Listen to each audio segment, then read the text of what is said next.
All right. Good evening and welcome to the Cleveland Mayoral Candidate Forum for a healthier and more equitable environment. My name is Justin Glanville, and I'm a reporter and producer with IdeaStream Public Media. Proud to be your moderator for tonight's event. Before we get started, I'd like to introduce Joy Johnson, the Executive Director of Burton Bell Carr Development Incorporated and WOVU 95.5 FM, to say a few words. Thank you, Justin. As Justin said, I'm Joy Johnson, and I'm the Executive Director of Burton Bell Carr Development. We are the nonprofit community development corporation that serves Cleveland's Buckeye, Central, and Kinsman neighborhoods.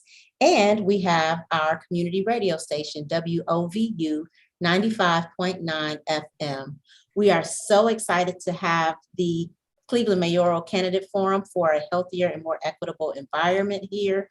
And we welcome our faithful listeners of WOVU who have any questions about environmental justice, water, land issues, space, infrastructure, as well as energy and air quality.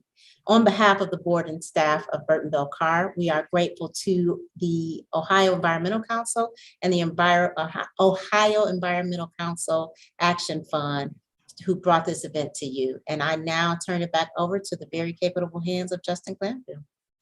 Wonderful. Thank you, Joy. Always great to hear from you. All right. So climate change, a new, greener economy that benefits all, access to nature and quality parks. Perhaps never before have these issues been more top of mind for more people. Tonight, we'll be hearing from Cleveland's mayoral candidates about what they would do if elected to address issues and problems related to the environment, environmental justice, climate change, and the intersection of racial, social, and economic justice. I'd like to give special thanks to the many organizations that worked with us to put together this forum. To tonight's host committee for organizing, to our community partners for helping promote, and to our watch party hosts for broadcasting at neighborhood spots across the city. We wish we could be with you. We're showing the ground rules for our forum right now on the screen. A reminder to our candidates, this is not a debate. So after 2 minutes of opening remarks, what we're gonna do is ask several rounds of questions. The first round will be to all of you, and then the subsequent rounds will be to individual randomized candidates. All of the questions tonight have been submitted by Cleveland residents and advocates ahead of the event, and each candidate will receive 2 minutes to answer the question. We'll ensure that each candidate receives the same number of questions to answer and equal time to speak. And I just want to say we're going to be running a tight ship tonight. We have a designated timekeeper on the call, Kevin Gross, who will indicate when candidates have 1 minute left and 30 seconds left. And I will respectfully cut in if any candidate exceeds the allotted 2 minutes for their answer. If necessary, we will also employ the dreaded mute button to stop answers that go too long. But we'd much rather everyone respect the honor system and moderate themselves. If someone leaves or disconnects, we will not provide them makeup time if we reach their next question and they are not online. We'll end tonight's event with a round of closing remarks. Finally, this is a nonpartisan 501c3 educational event.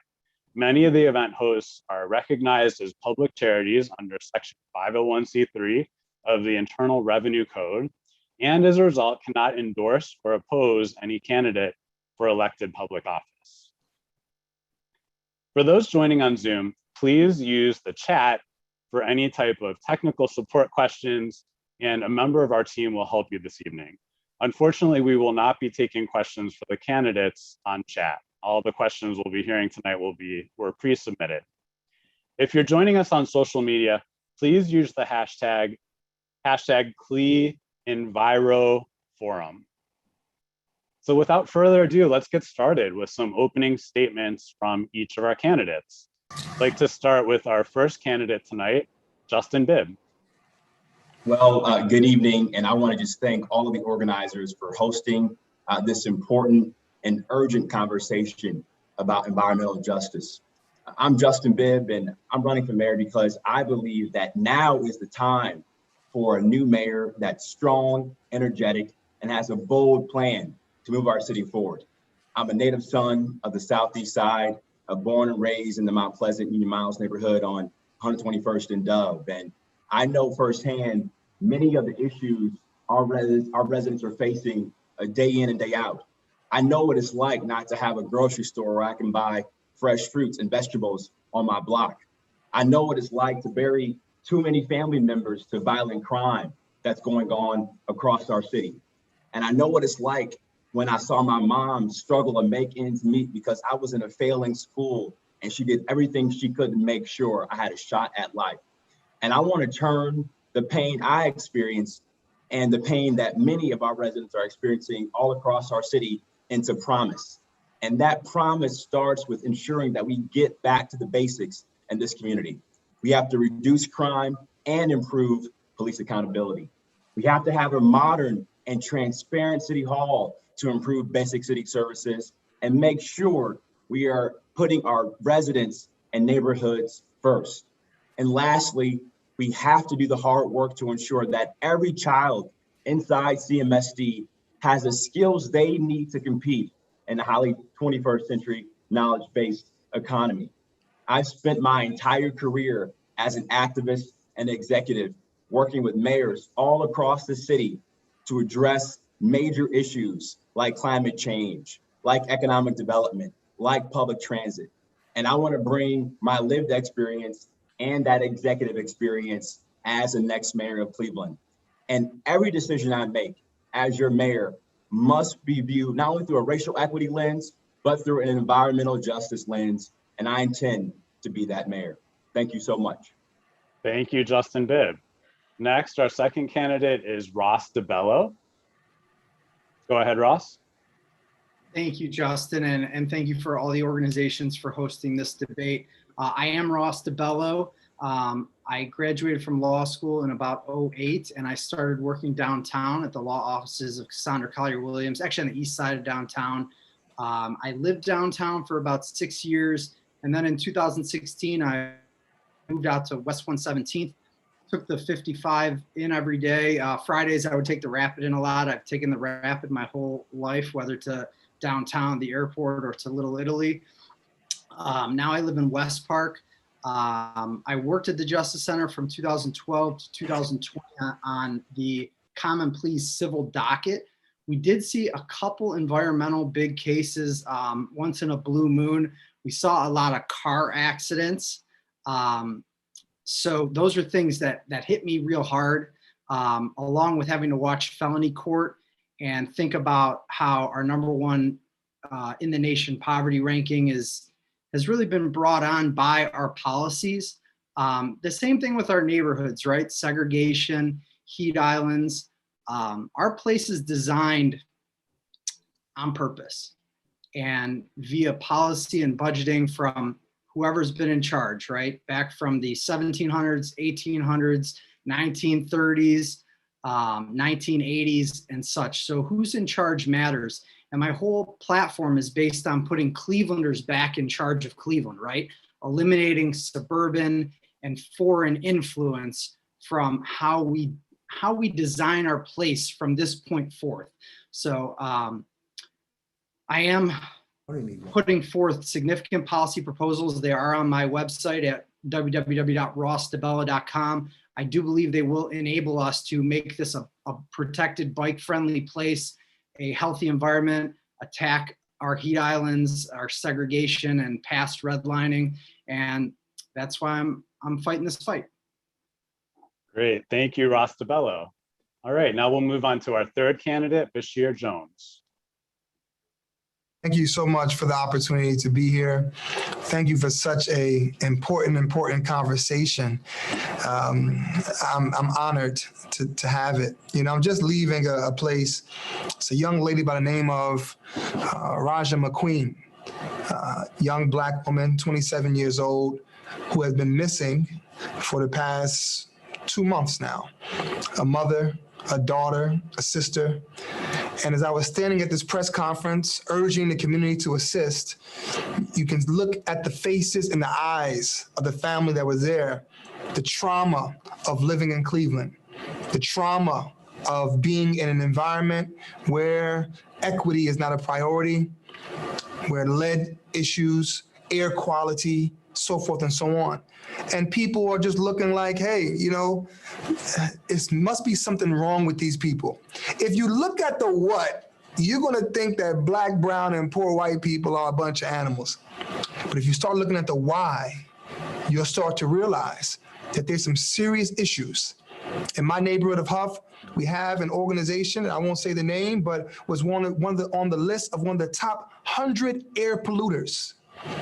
In my neighborhood in Ward 7, you find some of the highest issues of lead, also some of the highest issues of Black infant mortality, even though we are in the backyard of Cleveland Clinic. So I'm honored to be here. I want to say thank you to all of the organizations who put this on, but also all the organizations who, in spite of the lack of assistance from City Hall, you keep fighting. You keep fighting. And I can promise you, as mayor, you will finally have someone who will stand with you and who you will have a seat at the table, and you won't continue to just be on the menu. So I'm thankful to be here, and I'm excited to get to the conversation.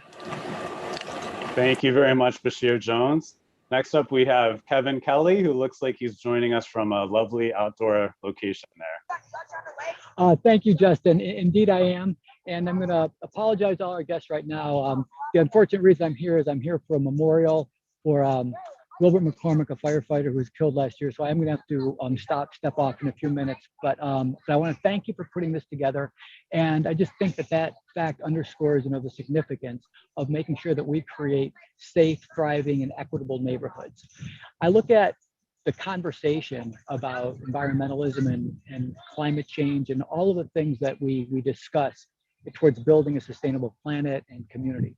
But to me, we can't wait for global action. We can't wait for national action. We need to take action at the local level. We need to look at our emissions. We need to look at how are we planning our communities. Just some of the things that we have started that we need to continue with. We started with an anti-idling policy passed by Cleveland City Council. I worked with the mayor to make sure that we were funding $1 million worth of trees to contribute to the Cleveland Tree Coalition so that we can have a tree canopy that promotes healthy neighborhoods. We need to look at our single-use bag issue for the city of Cleveland. And we really just have to understand that the health of our community is something that isn't one factor. In Old Brooklyn, the area that I represent, we did a community health assessment. And in that assessment, we did not ask whether you've seen a doctor recently. We didn't ask about your health insurance company. We asked questions like, do you live within a 10-minute walk of a park? Do you have access to fresh food? Do you feel safe in your neighborhood? Do you have a job? Do you feel that there are schools in your community that you can send your kids to? Do you know your neighbors to the left and the right? Those are the metrics that we need to use to determine, are our communities healthy? And again, we have to make sure that we're attending to our tree canopy. We need to make sure that we are dealing with our own emissions. We recently put forth legislation to start ground cover solar panels in the city of Cleveland so that we can reduce our own carbon footprint, so that we can stop burning coal, so that we can stop polluting the environment that we live in. Thank you very much. I appreciate this forum, and I appreciate the opportunity to comment. Thank you, Kevin Kelly. All right, next up, we have Dennis Kucinich. Dennis, take it away. You are on mute.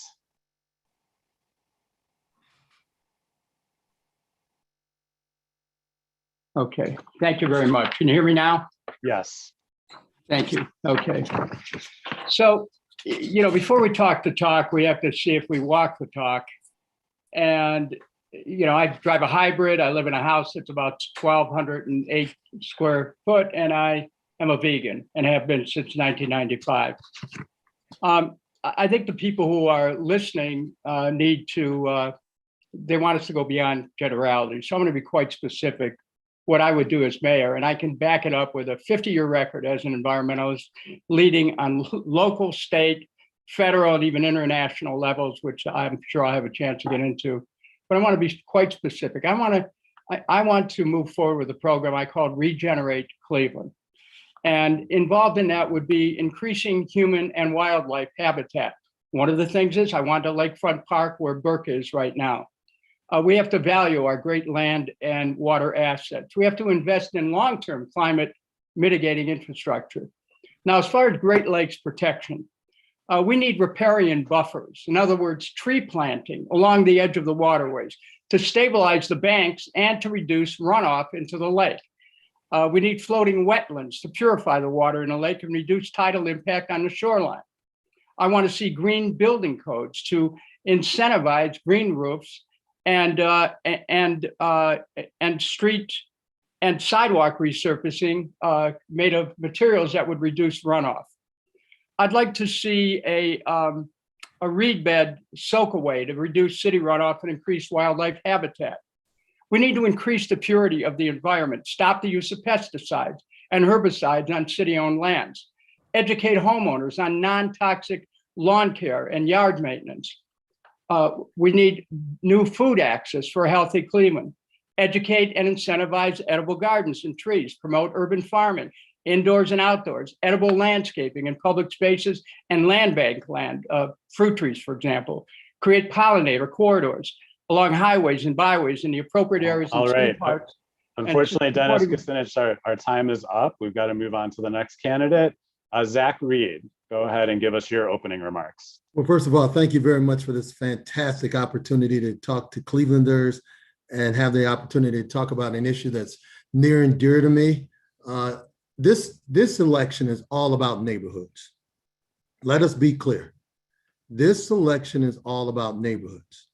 So you look at the aspect of who has been doing the work over the last 30 plus years. Look at my record. 11 years working for the Ohio Department of Natural Resources. Every year planting 10,000 seedlings along the highways of the great state of Ohio. Look at my record. I represented the largest urban park in the entire state of Ohio, Luke Easter Park. Look at all the improvements I put into Luke Easter Park and all the exciting things that we did at Luke Easter Park because of those improvements I did at Luke Easter Park. Look at Union Miles Development Corporation that had a house right there in the corner of 93rd and Harvard. I gave them the funding to buy that house, and now what sits there now is Bob Deskin's Park. So think about, I'm glad that Jason Van Sickle is on the call. Think about a councilman who stood Monday night after Monday night talking about the bike lanes that are on the west side but not on the east side, saying things like the reason we don't have bike lanes in the Black neighborhoods is because we think Black people only steal bikes but they don't ride bikes. And then look at the survey that came out that said that most people who are riding bikes are minorities. So when you think about what I've done, my track record speaks for itself. And we can never, ever forget the quote that John F. Kennedy said. That John F. Kennedy said, one day he said, our most basic common link is that we all inhabit this planet, we all breathe the same air, and we all cherish our children's future. All right, thank you, Zach Reed. And finally, we have Sandra Williams. Go ahead, Sandra. Thank you so much. Thank you all for having this forum tonight. I really do appreciate being a part of it. My name is Sandra Williams. I currently serve as the state senator for the 21st Senate District.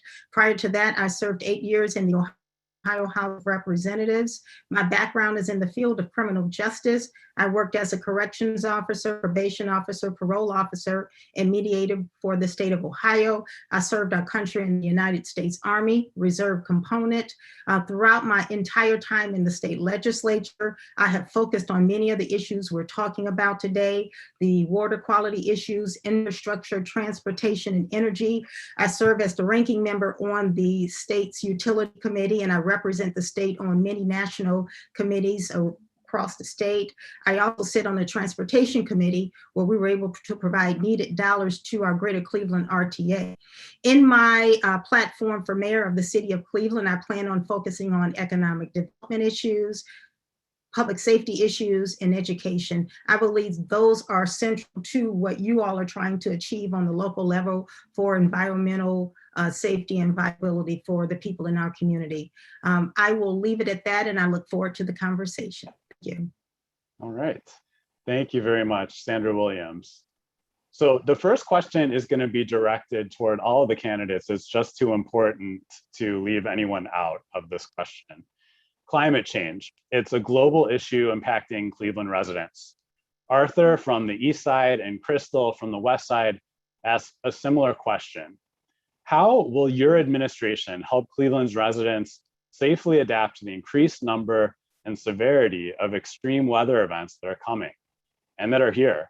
What's the most important thing you will do to fight climate change? You have 2 minutes to respond, and we'll start with Ross DeBello. Thank you, Justin. You know, fighting the neoliberal fight to fund and strengthen public transportation and make this city bikeable and walkable, 15-minute neighborhoods everywhere is a big part of what I'm trying to accomplish. So again, we have tons of freeways, right? We are car culture. Couple cities got it worse off, but I live right by 90, 480, and 71, all three. That's really what I want to change. Again, the city and the region is designed as it is on purpose, and it's adding to climate change. And so we want to narrow roadways. We want to put more bus lanes throughout the city, east side, south side, west side. And we want to make our bike lanes protected. Listen to residents, right? Bring back public comment, do more speed bumps, educate people, try and market and convince people to drive in less, to take the rapid, to take the bus, improve our fleet, improve our routes, and make this more of a city that looks like some of our international cities like Montreal and Copenhagen and things of that nature. So that will have, I think, the biggest effect on reducing emissions and making the world a better place for our kids. Thank you very much, Ross DeBello. So next we'll hear from Kevin Kelly, and then Zach Reed, you'll be after Kevin, just to give you a heads up. Thank you, Justin.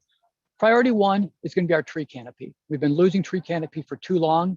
That trees add to public health is no longer a fringe theory. It is well accepted public health. It's a well accepted public health fact. Second thing we need to do is we need to deal with our vehicle emissions and how we purchase vehicles and how we looking at the vehicle emissions from our own fleet.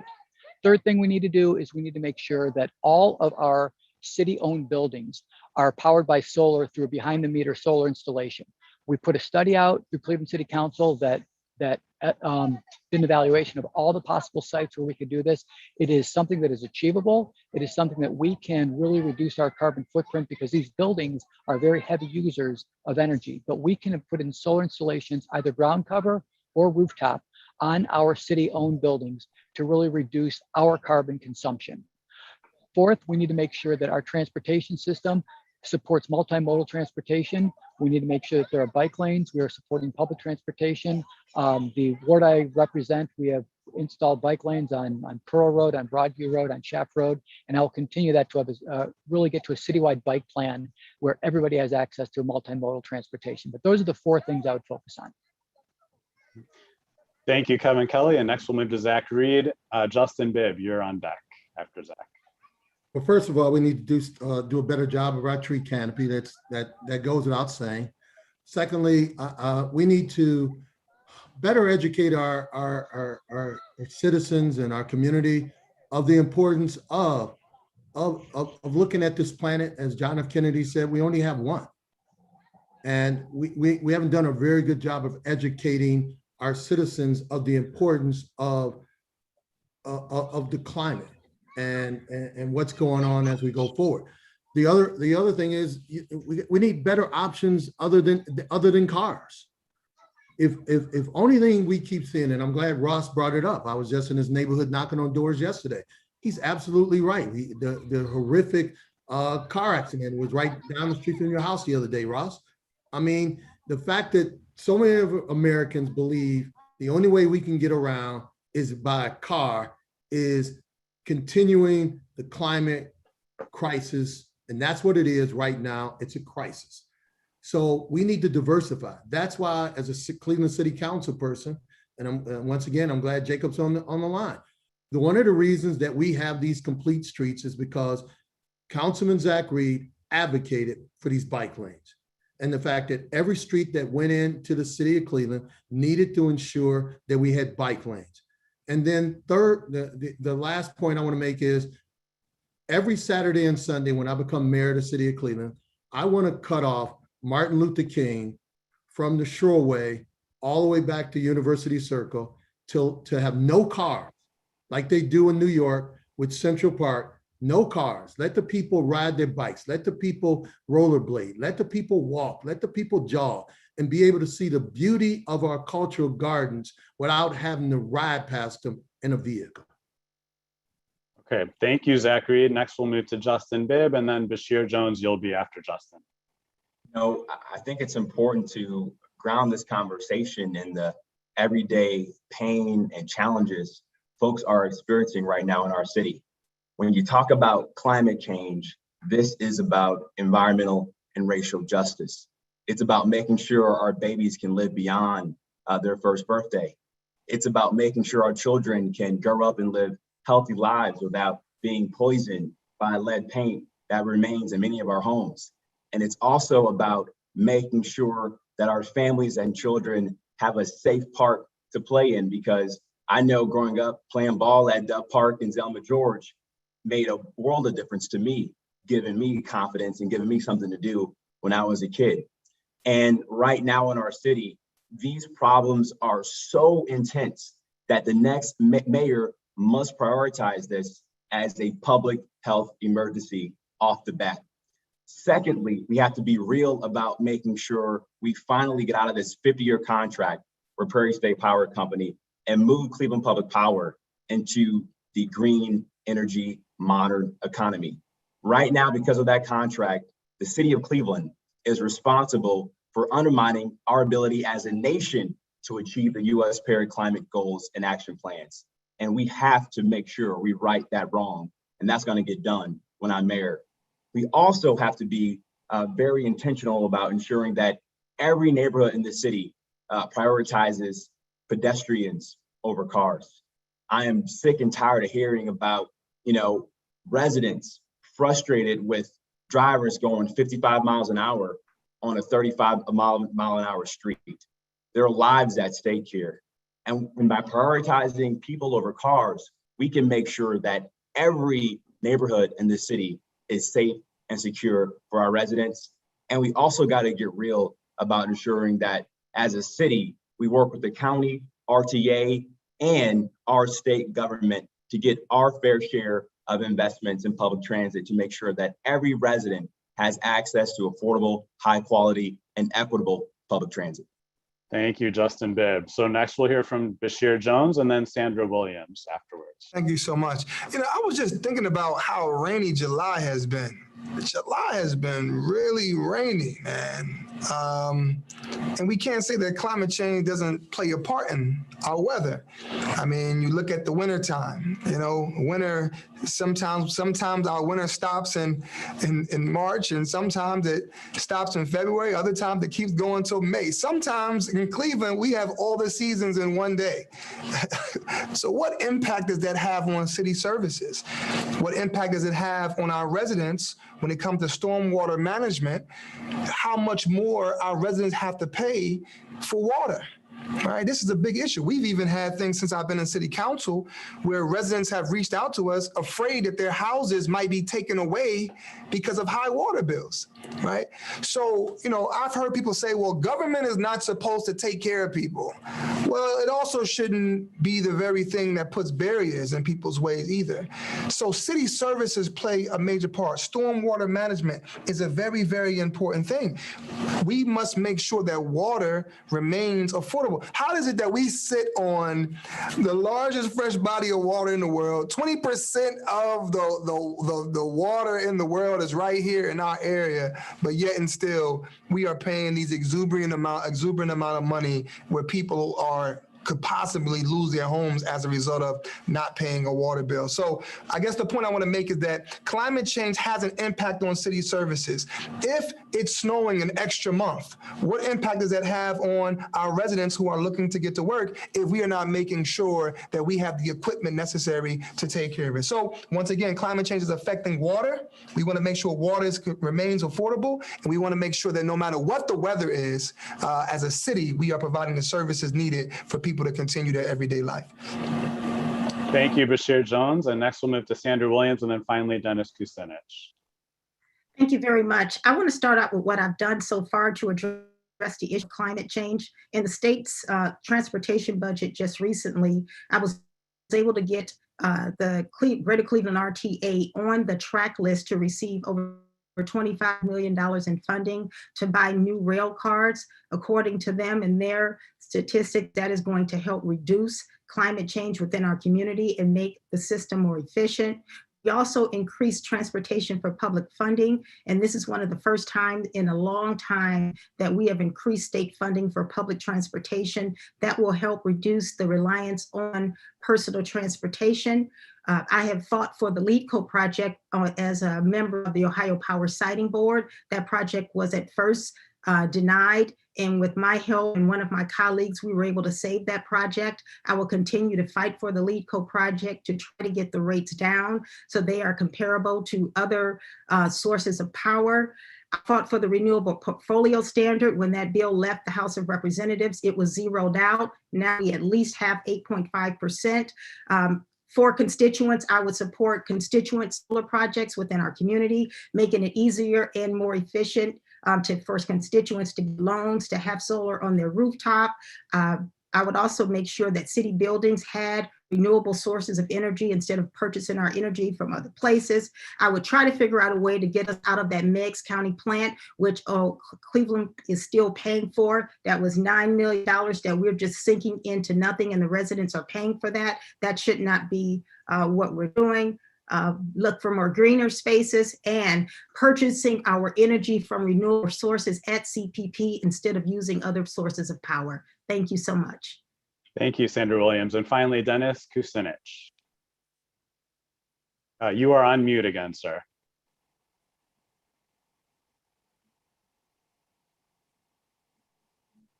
Okay, There you want to start the clock now? Yeah. Thank you. So I helped draft as a councilman Cleveland's first air pollution code. As mayor, I made sure we had enforcement of the air pollution code. I'll bring to the mayor's office a new environmental consciousness. And where does it come from? Well, in Congress, I was one of the environmental leaders in Congress, so much so that the congressional leadership had me represent the United States at 2 conferences of parties in Buenos Aires, where I met with people all over the world and from many communities who were talking about work that can be done at a local level. I also represented the US at the World Summit on Sustainability in Johannesburg. So I've been not just a national, but an international leader on these issues. I also was asked by the 350.org to carry the legislation that established 350 as the level of atmospheric carbon that we were seeking. You need specific answers about what's going to be done, and I have them. First of all, we need to create cooling zones through the planting of trees in denuded neighborhoods, incentivize the cover of heat sinks, such as car parking lots with solar parks, increase the hydration of landscape using perennial plantings and trees, water reed soakaways, which increase porosity, increase public transit access and frequency and reduce fares. We need green building incentives, green roofs to increase energy efficiency of buildings and create cooling zones in either habitat or rooftop gardens and farms. I mean, when I talk about building a lakeside park, we'll have international competition to do that. Cleveland will be an international garden spot, and it'll be a leader in ameliorating climate change under a Kucinich administration. Thank you. Thank you, Dennis Kucinich. All right. So the subsequent questions will be addressed to randomly selected groups of candidates. The next question is on the minds of clean water advocates. Public investment is needed to provide clean, safe, and affordable water. This can result in higher bills for consumers, and Cleveland City Council announced they are considering raising water rates in 2024, which could put more residents at risk for water shutoffs. What steps will you take to make sure that residents can have access to clean, safe drinking water and still afford their bills? You have 2 minutes to respond. We will start with Bashir Jones, and then we will move to Zach Reed. Bashir Jones, go ahead. Thank you so much. You know, this is a major problem. You know, when we talk about lead, usually we speak about lead in just the houses. But we understand that there are a serious issue of lead pipe issues here in our city. And I think about it, I can remember walking through MLK High School and as a student, and there was time that we could not drink the water because of the pipes that it was going through. You know, why are we having water issues? Once again, as I said, 20% of the world's safe drinking water source is right here in the city of Cleveland. We do not utilize one of our best assets enough. Matter of fact, when it comes to water, many of the residents in Ward 7 who have come to me, who have brought their bills to me, have shown issues with being charged too much for water. And if you just look at TV 20 and see who has been some of the biggest voices on this issue, and you'll find that it was me. Why? Because my community is somebody that continues to be harmed by this issue. You can come into areas of Cleveland, particularly in urban areas, and you'll find schools that have, the majority of the students have IEPs, individual education programs. Why is that? Why is that? Don't just look at the what, look at the why. So what I would do is work with amazing water advocates that we have in the city already, who's doing phenomenal work, but they're not getting enough support from the city. Their voices are not heard. And if we're gonna be successful, we have to stop this, you do your thing and I'll do my thing. No, we all must work together. Many of you are much smarter about this issue than I am. So when I'm sitting at the table with you, I will be silent. And I will listen to you and hear your thoughts and your concerns and implement, not just listen, but implement the expertise that you have to make sure that our city is not remaining in the 18th century, but joining the 21st century in regards of our water issues. Thank you. Thank you, Bashir Jones, very much. Next, we'll move to Zach Reed. Thank you, Justin. As mayor of the city of Cleveland, the first thing I would be doing right now, if I was mayor sitting in the red room, I would be on that phone daily, need be if I got to get on an airplane, and I'd be heading to Washington, D.C. to allow those individuals in Washington, D.C. to understand we've got to pass that infrastructure bill. I need that infrastructure bill passed. When you look at the lead conditions in the city of Cleveland, the fact that we're literally pumping lead through these lead pipes, and the fact that President Joseph Biden has a plan in place to remove all of these pipes that are passing this lead onto our children, we should have a mayor that should be advocating that that infrastructure bill has to get passed. And if a Democrat like the senator from West Virginia wants to continue to talk about not doing something with that filibuster, we got to run right over him, because this issue of lead in a city like the city of Cleveland is literally putting our children and creating second-class citizens for our children because of this lead situation. Secondly, I'm not even going to entertain increasing the water bills for the citizens of the city of Cleveland. To think that even city council is even thinking about doing that, it should be unheard of.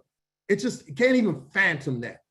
in the era of the most poverty-stricken city in the country right now, the poorest city in the country, and you're even advocating, even thinking about raising the water rates for our citizens, I'm not going to even think about that. And for the payment plan we have in place right now, it's not even realistic for the citizens of the city of Cleveland. So as mayor, I'm going to be advocating that we put a real payment plan in place for senior citizens that are in these homes, in these communities, and being able to stay in their homes based on the fact that I'm going to give them a realistic payment plan. Great. Thank you, Zachary, very much. Next question will be directed to Sandra Williams and then to Justin Bibb. We had a number of questions come in from residents on topics of public transportation and mobility. PJ and Mackenzie, both from Cleveland's near west side, would like to know, what are some actionable steps you plan to take as a mayor to prioritize biking, walking, and public transportation, not just catering to cars? You have 2 minutes to respond. We'll start with Sandra Williams. Thank you so much for the question. Listen, I want to continue to expand the number of bike routes that we have in the city of Cleveland. I think we can do more. We also should expand the number of bike trails and green spaces that we have in our community. And I forgot the other part of the question, Justin. It was about how would you prioritize biking, walking, and public transportation? Okay, so that's how we address those issues, continuing to expand the areas where we can bike, the number of streets that we're on, that the routes are on, and so on and so forth. I do want to take some time and get to the access to clean water issue, since I have probably 30 seconds left. But the issue of water quality is very complex. I know the city is under many demands from the federal government, looking at the combined sewer overflow mandates that we have. But I think we need to make sure we balance that based on the affordability of the residents within the city of Cleveland. So what I want to do is look at the thing I'm doing currently in the state legislature. I have a bill that will prohibit water shutoff in the state of Ohio. Many other states have done that. Our city can do that if they so chose to do that, to make it affordable for residents in the city of Cleveland. I would have programs based on income so that people know how to afford or can afford the water that they have. I would have debt forgiveness. I helped a constituent out whose bills were so high she had been paying for 2 and 3 years, got behind, yet her water was cut off because she missed several payments. I would also have an emergency water assistance program that residents can use. And then perhaps we should expand the program on the state level like we do with HEAP, where we give assistance to people who are low income and cannot afford their water. Thank you. Okay, thank you, Sandra Williams. Next, we'll move to Justin Bibb. I spent nearly 3 years on the board of RTA, and I saw on a firsthand basis many of the pain points, not only folks that are riding public transit have, but folks that want to bike, folks that want to walk to work have, in terms of, advocating and taking advantage of multi-mobility solutions in our city and our region. As mayor, I will do a couple of things. Number one, I would work with our members in our state legislature and work with the governor to ensure that cities like Cleveland, Columbus, Dayton, and Toledo are getting their fair share of investments in public transit. That is critical. This state has not invested in public transit in cities like Cleveland, and it's time to get our fair share. I wrote a letter to Governor DeWine earlier this year, making sure we did that, and we have to make sure we're using every tool in our toolkit to get our fair share of public transit investments. Secondly, we got to get real about exploring other revenue models to better invest in not just public transit, but also other mobility options in our community. We should be doing what Cincinnati did and maybe entertain a mobility tax source, working with the county, GCP, and other stakeholders to ensure that as a region, we are embracing multimodal solutions for our community. Lastly, having protected bike lanes is critical in every part of our community. I've heard from many members of City Council that they're frustrated that this administration has not executed on ordinances that are already on the books to have more complete streets. It's time we have a mayor that can get that done and have the right management team at 601 Lakeside Avenue to do just that. Great, thank you, Justin Bibb. So our next question will be directed to Dennis Kucinich and then to Ross DeBello. We had residents on the east and west sides of Cleveland write in asking about our status as the forest city.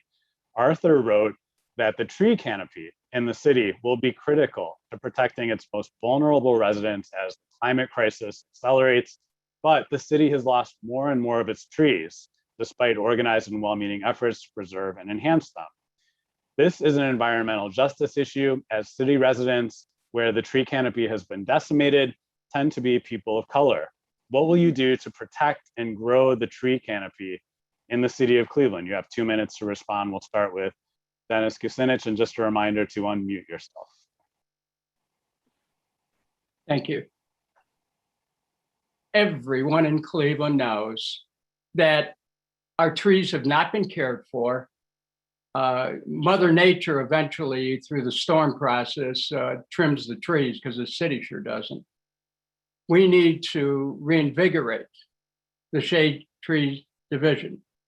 We need to actually have a policy of planting trees east and west, and I'm ready to do that from day one. This is one of the great tragedies that has afflicted Cleveland, and we can play our part in reducing atmospheric carbon with a tree canopy. And I'm certainly prepared to do that everywhere. And we've got to protect the existing tree stock. There's two other subjects that have been weighed in on that I need to get into on this. Years ago, I protected Lake Erie by stopping a jet port from being built in a lake, which would have stirred up toxic quantities and qualities of cadmium, nickel, and lead. So I've been on top of protecting the water. As a member of Congress, I stopped someone from taking water in bulk out of the lake. The other thing is, I just put out a statement, 10% reduction in water rates in Cleveland the minute I take office. Why? The water department's sitting on a $400 million surplus. They're hoarding money, and they got to get some of that money back to people. They can meet all their obligations and cut rates by 10%. We can cut sewer rates by 10%. I'll instruct our appointees to seek that as well for Cleveland. And finally, Cleveland Public Power residential rates, they're sitting on a $30 million surplus. Residential rates can be cut 10%. I'll do that day one. All these are environmental issues. Okay, great. Thank you, Dennis Kucinich. And Ross DeBello, go ahead on your response.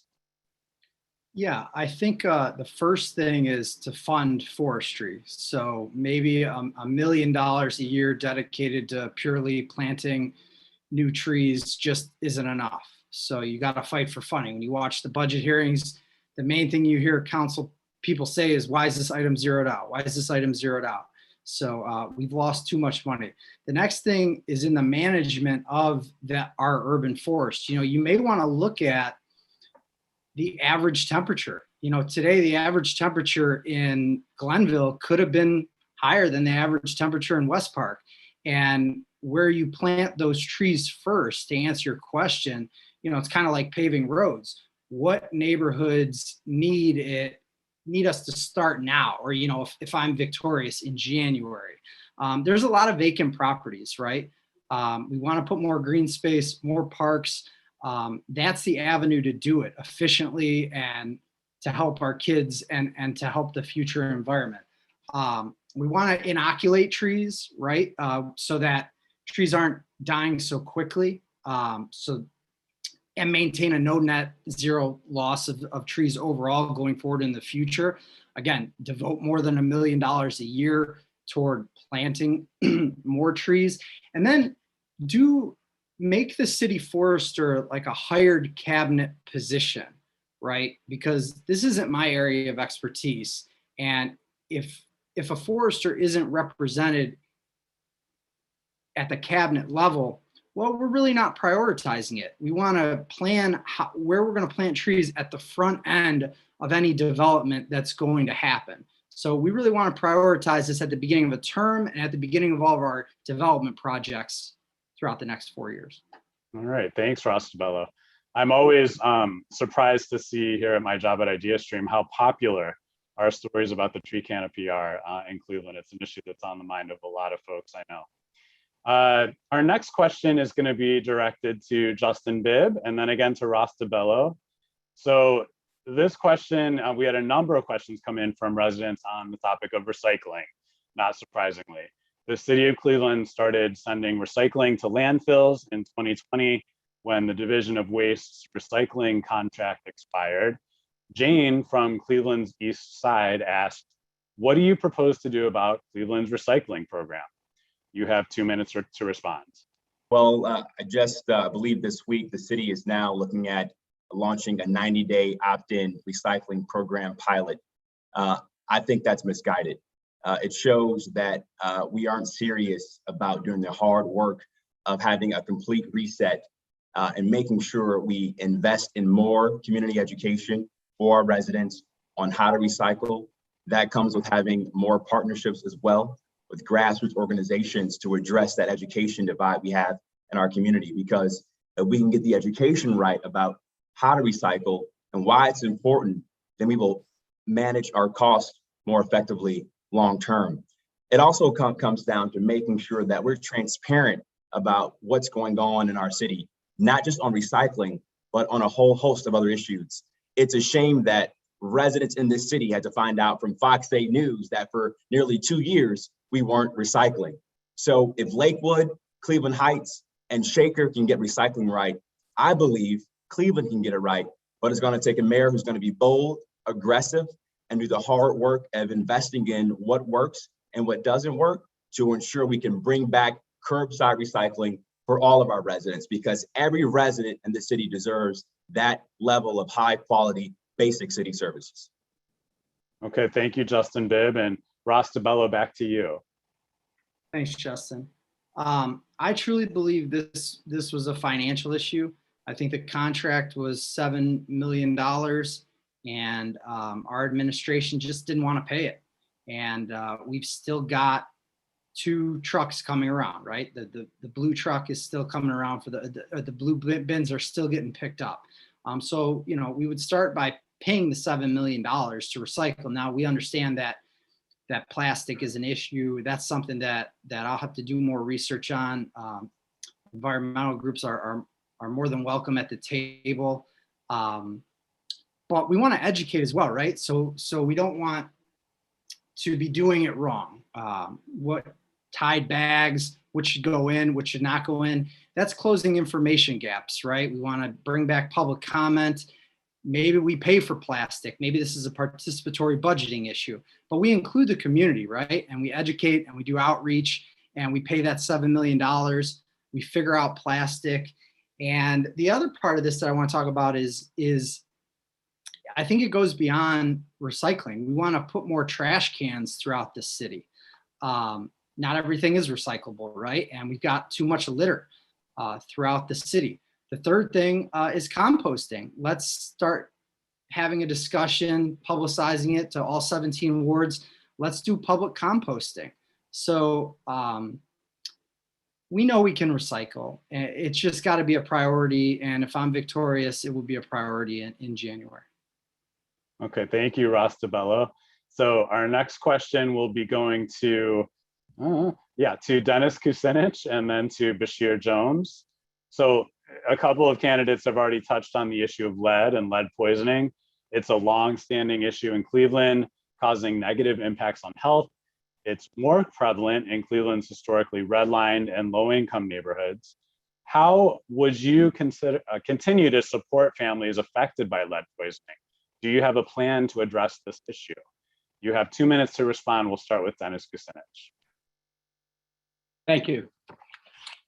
I mean, let's face it, we have citizens who are living in substandard housing, and the children are exposed to lead in many different ways.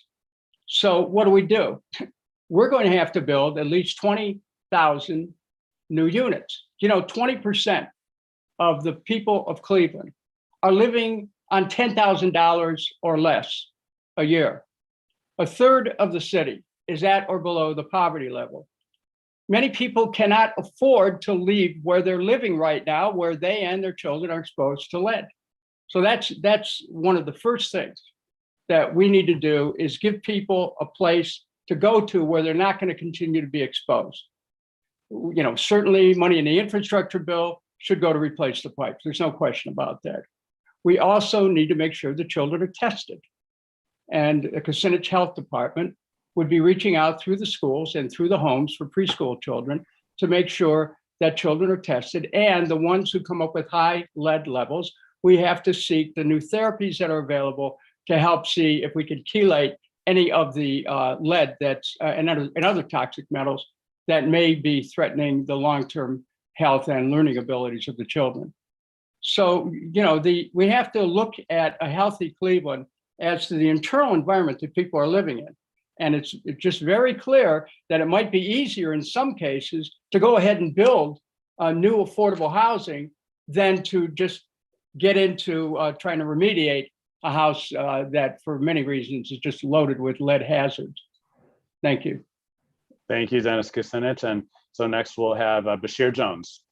I had a cousin who ate lead, and for the rest of his life, he would never be what we consider to be normal. And there's so many children right now in our neighborhoods who, whether it's lead in regards to their homes or even lead in the soil, do you know that there was an administration that allowed, when you knock down homes, to bury the homes underground? How many children go outside and play, and if your children are like mine, they put their hands in their mouth after they play outside? The most unhealthy thing that we do in our city is that we don't listen to anyone. I think that the first thing that we have to do as mayor is that I want to listen to the people. I just came back from Newark, New Jersey, and I had a chance to sit down with Mayor Ras Baraka, and we walked the community, and he did something phenomenal. He brought all of his directors on the streets, and he will address each issue house by house. That's the type of mayor that I want to be. I don't want to play around and act like I have all the answers, because I don't. But in regards to lead or whatever issue, there are people who are much smarter than me. And you know what? Some of those people don't have degrees. They're my cousin, his mother, who understands what it feels like to raise a child who has been affected by lead. Let's talk to the mothers and the fathers and community members. You should not have to be a council person. And by the way, the same way that the residents found out about recycling is the same way the council found out about it. Our issue is communication.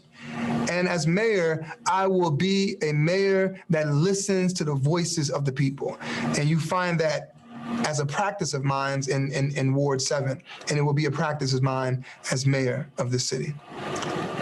Thank you, Bashir Jones. All right, so everyone deserves access to high quality parks and public green spaces. I think we all recognize the value of being able to get out in nature within a fairly short walk from your home. However, gaps exist in the availability of these resources throughout the city. Gaps also exist in the community's perceived ownership of those spaces and sense of belonging in parks and public green spaces. Judy asks, how will you plan to restore the working class neighborhoods and their parks? You have 2 minutes to respond. We'll start with Zach Reed and then move to Sandra Williams. So go ahead, Zach Reed. Well, I think when you said that we all believe that, we don't all believe that. And the leadership in this administration doesn't all believe that.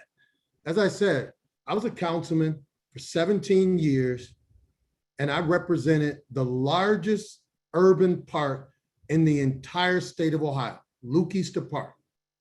Now, many of you on this call don't even realize that Luke Easter Park, 144 acres on Kinsman Road, is the largest urban park in the entire state of Ohio. But you know what? It's the only park on Kinsman Avenue.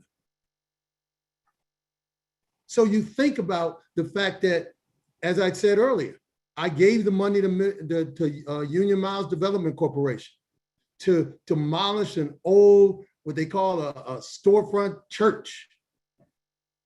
Demolished it, and we built a park there. If we all believe that, and as mayor of the city of Cleveland, I believe that parks need to be throughout this entire city. That one of the reasons that we do have this problem with mental health is because all people in certain neighborhoods, and you call them environmentally neighborhoods, I just call them redlining neighborhoods. These are neighborhoods that have been redlined. And these neighborhoods have these individuals that all they see are vacant houses, vacant structure, vacant lots, and the whole lot. That leads to mental health crisis because they don't have these parks. You know, I'm sitting in my campaign office right here on 154th and Kinsman. I'm a stone's throw away from Shaker Heights. And you know what's right across the border of Shaker Heights? A park. Because they believe in parks in Shaker Heights, and we don't believe in parks in Cleveland. And when I'm mayor of the city of Cleveland, I believe in parks. I believe in green space. My 11 years working with the Ohio Department of Natural Resources proves that I believe in doing better for the environment. And I am going to do that as mayor of the city of Cleveland. Okay, thank you, Zachary. And next we have Sandra Williams. Thank you. When I was a child, there were several parks and recreation centers for us to go to and play as youth. In the summertime, we were able to go to the park and participate in summer programs like volleyball and basketball. There were jobs available for people at these parks that no longer exist right now. When I am out knocking on doors, talking to people, one of the things I ask them is, where is your nearest park? Where is your recreation center? And they don't know. They mention, like Zach said, Woodhill Park, which is what, Zelma George, everybody still calls it Woodhill. It used to be Woodhill Park down the street from my house when I grew up on Buckeye.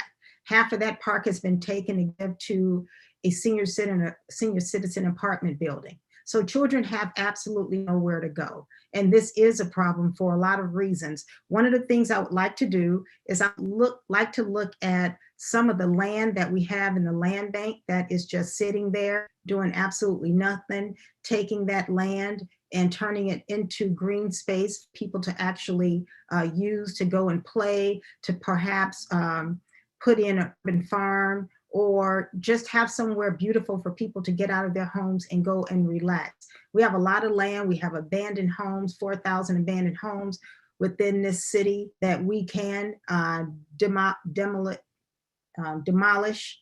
And if we don't build homes on that site, we can turn that into green space. We've done that on Cedar Road a couple of years ago in a few different spaces where there was available land, and the residents used those two parks, those two green spaces, on a variety of reasons, whether it's playing, whether it's having community meetings, but we have the resources to do it. We just have to have the will to make it happen. And under my administration, we will do that. Thank you, Sandra Williams. Okay, so next, everybody get your racing shoes on. We're going to have a bit of a lightning round here with our last questions, where we're going to ask you to keep your responses to 1 minute each. We just want to get as many questions from folks in as we can. So our next question is that, climate change impacts air quality, and air quality is directly linked to human health. According to the American Lung Association State of the Air report, Cleveland's air quality is among the poorest in the country, and low-income neighborhoods and red line neighborhoods are affected to a greater degree. If elected, what would be your approach to improving air quality in Cleveland? We're going to hear from Ross DeBello, then Sandra Williams on this one, and you have 1 minute to respond. Thanks, Justin. Well, I think this flows into a couple things we talked about earlier, planting a lot of trees, maintaining the canopy, inoculating the current existing canopy, and then again, fighting car culture. I mean, ripping as best we can suburban rule over how we've designed our place, marketing, educating, making public transportation popular again, and creating bus lanes throughout the city and more bus routes throughout the city. And I know that they're doing a project on a couple rapid stops right now. So making public transportation great again. Okay, thank you, Ross DeBello. And thanks for keeping the time on that one. Appreciate it. Next, we have Sandra Williams. All right, again, I will continue to focus on making sure that we are using as much green energy in the city of Cleveland as possible through CPP, trying to get as many people using Cleveland Public Power as possible. I would also focus on training people on green energy jobs. If we are going to transfer our most used energy source from from coal or from nuclear or from all the other energy sources we need to make sure that we have people who are trained to go into those jobs. We already need a lot of people working at Cleveland Public Power to fulfill the employee needs that we have there. But those are two things that I would continue to focus on. Okay, thank you, Sandra Williams. So next question at the federal level, and this one will go to Bashir Jones and then Justin Bibb. At the federal level, there has been a renewed interest in the environment, green building, clean energy, green infrastructure jobs. What is your position on this trend, and how will your strategy on these issues impact Cleveland? You have 1 minute to respond, and we'll start with Bashir Jones. You know, as an activist, man, you know, for me, I just got finished reading this book, Promise of Power. You know, for me, one of the greatest mayors in America, period, is Carl Stokes. And he was an activist that truly fought on behalf of the people, particularly when it came to the Clean Water Act. Matter of fact, everything that you see happen federally, it started right here in the city of Cleveland with voices like Carl Stokes. So I think it's really imperative that, as we said earlier, we don't just stay in Cleveland, in City Hall. No, we're gonna have to travel statewide and talk to the governor. We're gonna have to travel nationwide to DC and talk to the president and talk to Secretary Buttigieg and others to say, hey, how do we bring these resources to the city of Cleveland? The city of Cleveland is not a butthole city. The city of Cleveland is the greatest location in the nation, and we have to look at it in such. Thank you, Bashir Jones. Okay, Justin Bibb, go ahead. For me, this is all about making sure that Cleveland can be a leader in this nation as a city that embraces the green economy and investing in good green jobs right here in Northeast Ohio. I think it starts first by modernizing Cleveland Public Power. We can't use funny math to do it. If we depleted our reserves, we wouldn't have the bonding capacity to invest in our infrastructure. That point needs to be made. And it also is going to require getting out of this 50-year contract and making the hard investments in wind and solar to move CPP to a brighter, more renewable energy future. And then secondly, the water innovation economy. The Cleveland Innovation Project has done some great research to show that Cleveland can be a national leader that embraces the water economy. And that's a great opportunity for us to create good paying jobs all across our city to give people hope and opportunity right here in Northeast Ohio. All right, thank you, Justin Bibb. And this will be our last question before closing statements. This one's going to Dennis Kucinich and then to Zach Reed. Claire from Cleveland's near west side asks, Cleveland's housing stock is aging, lead-ridden, and unprepared for continued climate change. What will you do to promote healthy housing and expand access to home repair programs? You have 1 minute to respond. We'll start with Dennis Kucinich. Yeah, part of it was included in an earlier answer about the lead crisis. We have to build new housing, particularly for low and moderate income people. Now, those people who want to fix up their homes, we need a fund created, which will come from the private sector. Let's face it, the banks have been historically redlining the city. But as mayor, I understand what banks are about, and I think I can engage them in a partnership where we create programs where the city will make zero interest loans available so people can fix up their homes and stay in the homes they want. There are some homes that need repaired. People don't want to move. We want to make it possible for people to stay in their homes. And so, the city can organize the funds, get help from the state, the federal government. I know most of the people in congressional leadership in both parties, and I'd be willing to help create programs if we need new programs to make sure we're well funded to be able to fix up the very homes that you're concerned about. Thank you very much. Thank you, Dennis Kucinich, and go ahead, Zach Reed, on this one. Thank you, Justin. Now, first of all, I want to say that I'm going to bring back the recycling program in the city of Cleveland, first and foremost. On this question, I said in my opening statement that this election is about neighborhoods. Neighborhoods are made up by people. And if we are not increasing funding for the SHAP program, which ensures that people, senior citizens, can stay in their homes then we're not doing what we're supposed to be doing as government. We need to build new homes. So as mayor of the city of Cleveland, I'm going to have a program in place to ensure that we invest in our neighborhoods, put more money into the SHAP program, build new homes, and get our young people to understand that they don't all have to go to college. It's going to help us and these trade unions be able to build new homes in the city of Cleveland. All right. Thank you, Zach Reed. So next, we are going to move into closing statements. The time has flown by for me. And again, I appreciate all of your willingness to stay on time and help us keep on track with this event. Very much appreciate it. So for closing statements, we'll go in random order. We will be hearing from Sandra Williams, and then from Zach Reed and Dennis Kucinich, then Justin Bibb, Ross Bello, and Bashir Jones. So Sandra Williams, go ahead with your closing remarks. I want to thank you all again for having us here tonight. It's very important for us to hear from you all what you believe Cleveland should look like in the future. I want to say right now that I want to work with you directly to make sure we right the wrongs that have been done within the city of Cleveland. You know, as legislators, we say that we know a little bit about a lot. And I know the people on this call know a lot about these issues.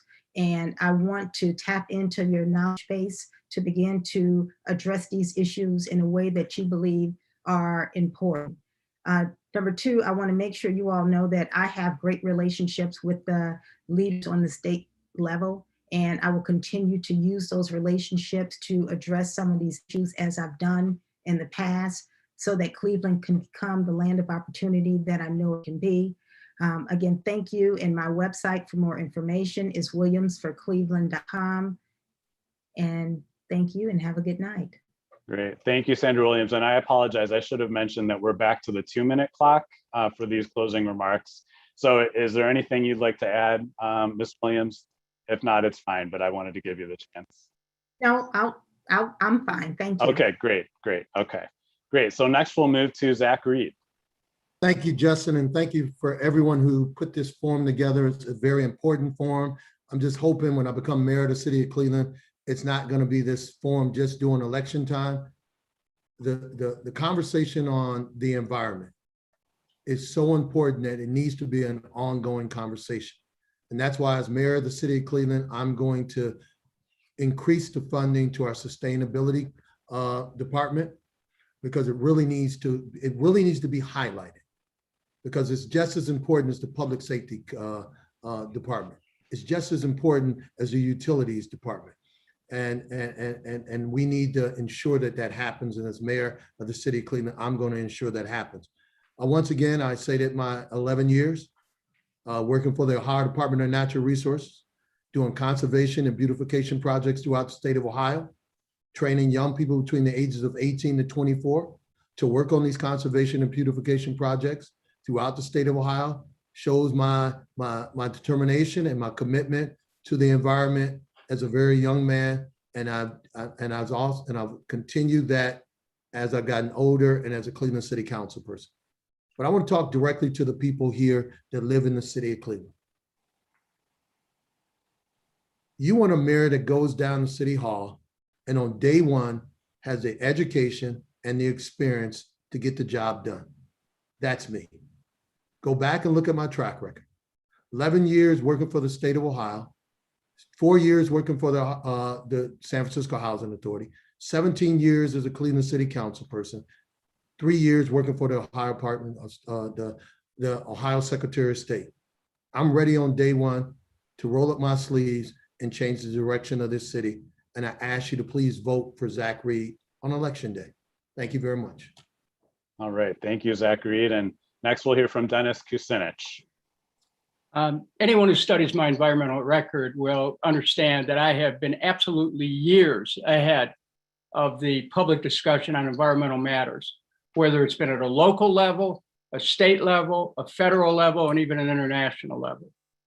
I spoke specifically throughout this evening about the things that I will do as mayor. And I just want to recap some of them. We're talking about a program to regenerate Cleveland that would increase human and wildlife habitat. We will have a lakefront park where Burke is right now, and that park will be the pride of Cleveland.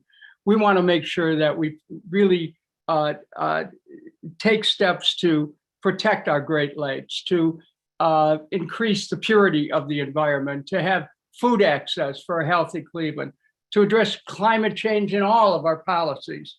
You know, in 2007, I proposed a Works Green administration that various versions of it have been talked about in the last few years. But I brought that forward in 2007 and worked with Mikhail Gorbachev at the World Summit on Sustainability in Johannesburg, South Africa, to promote the Global Green Initiative that he started and to bring those principles to the United States. And I can certainly bring them to our city as mayor. Over 50 years of experience as an environmental leader and as someone who cannot be bought, cannot be bossed, and is ready to do what's right to make it possible for the people of Cleveland to be healthier and happier. Thank you. Thank you, Dennis Kucinich. Okay, Justin Bibb, closing remarks, please.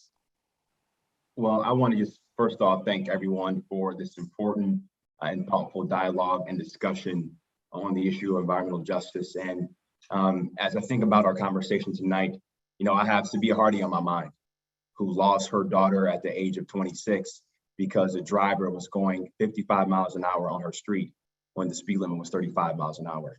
I have Emily Matillo on my mind, who's a parent in Detroit Strouway who during COVID had a hard time getting her response from City Hall because she wanted to find a park for her child to go to during this pandemic. It's those lived experiences and the pain that I've heard from residents that require us to have a bold, new dynamic vision to meet the moment in this community right now.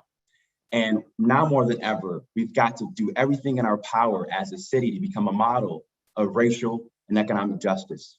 We have to show what good government can look like that serves our residents day in and day out.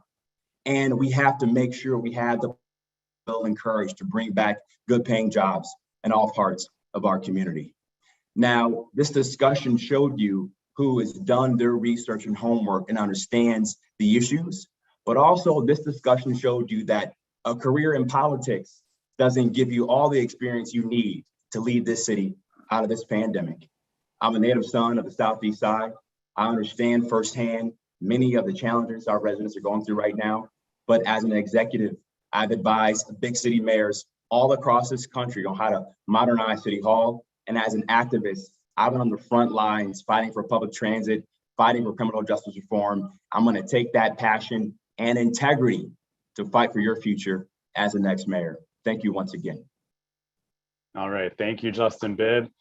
Ross DeBello, your closing statement, please. Thanks, Justin. And again, thanks for hosting the forum. For me, Bashir said a couple things that really hit home with me. And that was, you know, about the young man who ingested lead and, you know, what that does to you for a lifetime. And that's part of why I entered, right? Reading these lead paint poisoning stories and wondering why City Hall isn't prioritizing kind of fighting for kids. And these are atrocious stories. And he also said, you know, I don't know everything about everything, right?